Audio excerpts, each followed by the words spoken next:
Hola a todos. Bueno, continuamos entonces con funciones polinómicas. Hasta el momento estuvimos haciendo la factorización y analizando funciones que eran incompletas, es decir, a casi todas ellas les faltaba el término independiente, con lo cual podíamos sacar x o la variable que tuviese nuestra función polinómica como factor común y de esa manera ir factorizando y reduciendo el polinomio de forma tal de obtener justamente su forma factorizada. Pero, ¿qué sucede si nuestra función polinómica está completa? O si tiene su término independiente, es decir, que no tenemos nuestra variable como factor común. Muy bien, para eso vamos a utilizar conceptos que ya habíamos visto en tercer año cuando trabajamos con expresiones algebraicas. Supongamos que tenemos una función polinómica p definida de reales en reales, tal que su fórmula es 3x cubo menos 15x cuadrado más 24x menos 12.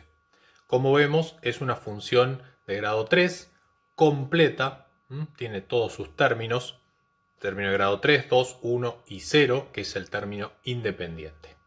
Muy bien, en este caso no tenemos la variable como factor común, por lo tanto vamos a tener que utilizar algún método alternativo para poder solucionarlo. Para poder hacer esta factorización vamos a utilizar el teorema de Gauss. ¿Qué nos permite hacer el teorema de Gauss? Encontrar las posibles raíces racionales de un polinomio. Pero para eso tienen que cumplirse ciertas características. La primera característica es que los coeficientes de nuestra función polinómica tienen que ser números enteros, ¿sí? En este caso, el 3, el menos 15, el 24, el menos 12 son todos números enteros.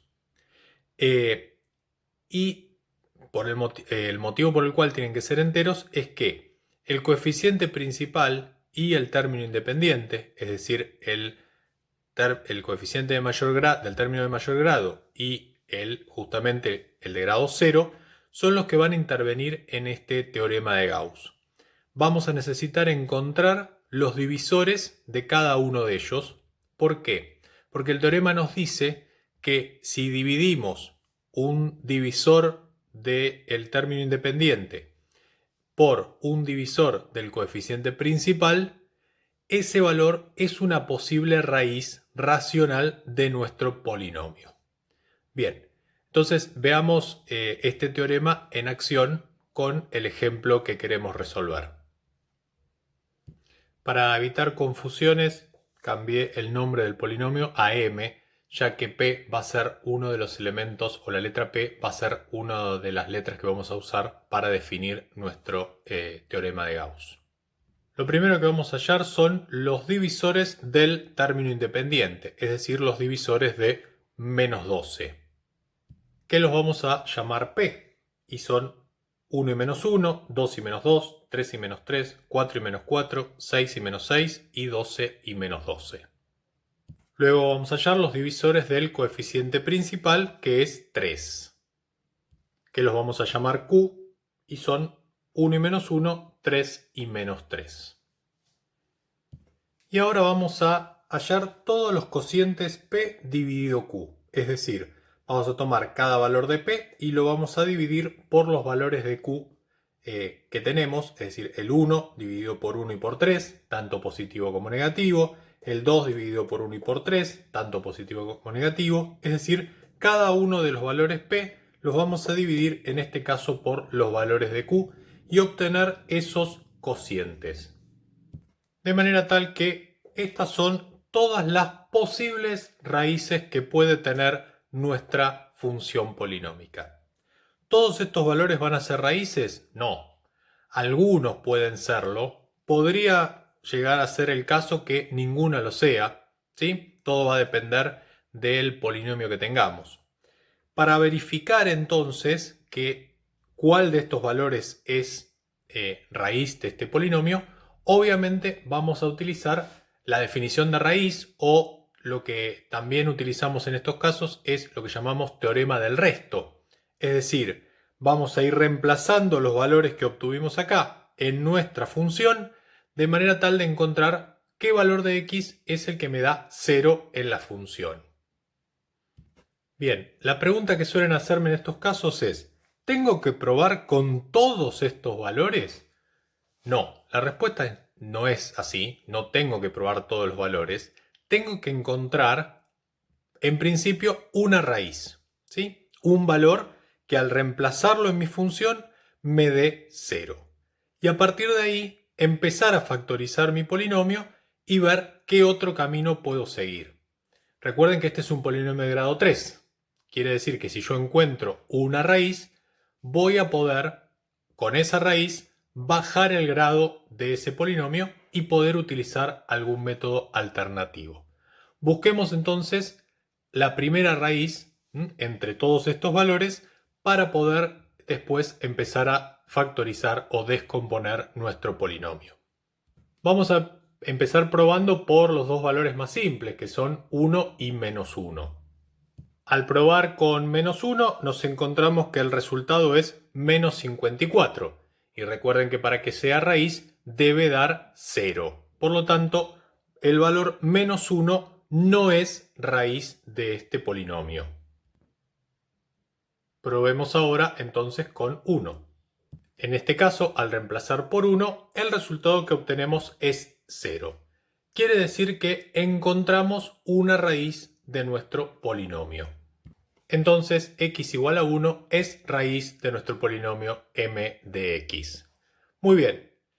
Tener una raíz significa tener un divisor de este polinomio, es decir, un factor que divide a nuestro polinomio.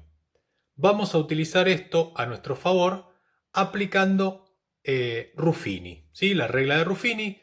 La regla de Ruffini, recuerden que nos sirve para dividir un polinomio. Por lo tanto, vamos justamente a hacer la división con esta raíz que acabamos de encontrar. Recuerden que para aplicar esta regla lo que hacemos es colocar los coeficientes del polinomio estando completo, ¿sí? Recuerden que si falta algún término, ese término tiene que ir con coeficiente 0. En este caso tenemos el término de grado 3, 2, 1 y 0, por lo tanto, coeficiente del término de grado 3, del de grado 2, del de grado 1 y del de grado 0. Colocamos el valor de la raíz, ¿sí?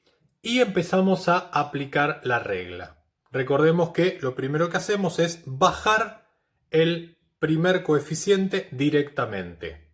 Y luego ese coeficiente lo vamos a multiplicar por la raíz y el resultado lo ponemos en la columna siguiente. Y sumamos los valores de esa columna. Y por supuesto volvemos a repetir el procedimiento hasta que lleguemos al último resultado, que como observamos debe ser 0, porque si este valor es raíz, el resto de la división tiene que ser 0 porque significa que es una división exacta. Si este valor no es 0 es o porque el procedimiento estuvo mal resuelto o porque este valor no es raíz del polinomio. En este caso vemos que esto es así, que tenemos una raíz en x igual 1 como ya lo habíamos visto anteriormente. Entonces, como vemos, este es el resultado de la división. Entonces podemos escribir nuestro polinomio como el primer factor, que es el que corresponde a la raíz 1, es decir, x menos 1, por el cociente de nuestra división. Si uno multiplica estos dos factores, obtiene obviamente el polinomio original. Pero lo que nosotros estamos haciendo es factorizar. Por lo tanto, nos va quedando ya la descomposición. Muy bien. Tenemos uno de los factores que es x menos 1 y tenemos otro factor que es cuadrático. Sabemos que la función cuadrática se puede factorizar utilizando la fórmula resolvente o fórmula de Bhaskara. Bueno, es lo que vamos a aplicar justamente ahora. Al aplicar la fórmula resolvente o de Bhaskara, nos encontramos que esta función cuadrática tiene dos raíces iguales, es decir, una raíz doble en 2. Por lo tanto, tenemos la primera raíz, que es x igual a 1, y tenemos una raíz doble en x igual a 2. De forma tal que podemos escribir entonces ya la forma factorizada de nuestro polinomio, porque como vemos obtuvimos las tres raíces que corresponden al grado 3 de nuestra función polinómica. De manera tal que nuestra función quedó escrita como el coeficiente principal, que es 3, ¿sí? Que ya lo habíamos visto al principio de nuestra función, multiplicado por el primer factor, que corresponde a la raíz 1, es decir, por x menos 1, y el segundo factor, que como es una raíz doble, está elevado al cuadrado, que es x menos 2 al cuadrado. De forma tal que obtuvimos, aplicando el método de Gauss, posteriormente el teorema del resto, después aplicamos Ruffini y por último, como nos quedó una cuadrática, aplicamos la fórmula resolvente para obtener nuestra función en forma factorizada. El método de Gauss lo vamos a tener que utilizar tantas veces como sea necesario hasta poder tener una función de grado 2, que es la que sabemos resolver a partir de una fórmula resolvente o de Bhaskara. Por ejemplo, si nuestra función hubiese sido de grado 4, tendríamos que haber hecho 2 veces Gauss para poder, o sea, todo el primer procedimiento que hicimos de Gauss con Ruffini, para poder llegar hasta un polinomio de grado 2 y después aplicar la fórmula resolvente. También en la cuadrática podemos seguir aplicando el método de Gauss, ¿sí? Pero obviamente tenemos una forma más rápida que es la fórmula resolvente. Entonces, para poder factorizar una función polinómica completa, vamos a utilizar el teorema de Gauss junto con el teorema del resto y la regla de Ruffini hasta que obtengamos un cociente de grado 2, porque después de obtener eso vamos a poder aplicar la fórmula resolvente para terminar de factorizar nuestro polinomio. Muy bien, de esta manera entonces ya podemos factorizar cualquier tipo de función polinómica, al menos que tenga coeficientes enteros, ya que hay otros métodos para poder factorizar polinomios con otro tipo de coeficientes. Pero como siempre vamos a poder llevar nuestro polinomio a que tenga coeficientes enteros, siempre vamos a encontrar una manera. Vamos a poder utilizar este método para factorizar nuestras funciones polinómicas completas. Si no está completa y le falta el término independiente, recordemos que podemos sacar factor común y evitar algunos de estos pasos, ¿sí? Pero igualmente es un método que nos va a servir siempre que sea necesario. Muy bien, nos vemos entonces en el próximo video. Muchas gracias.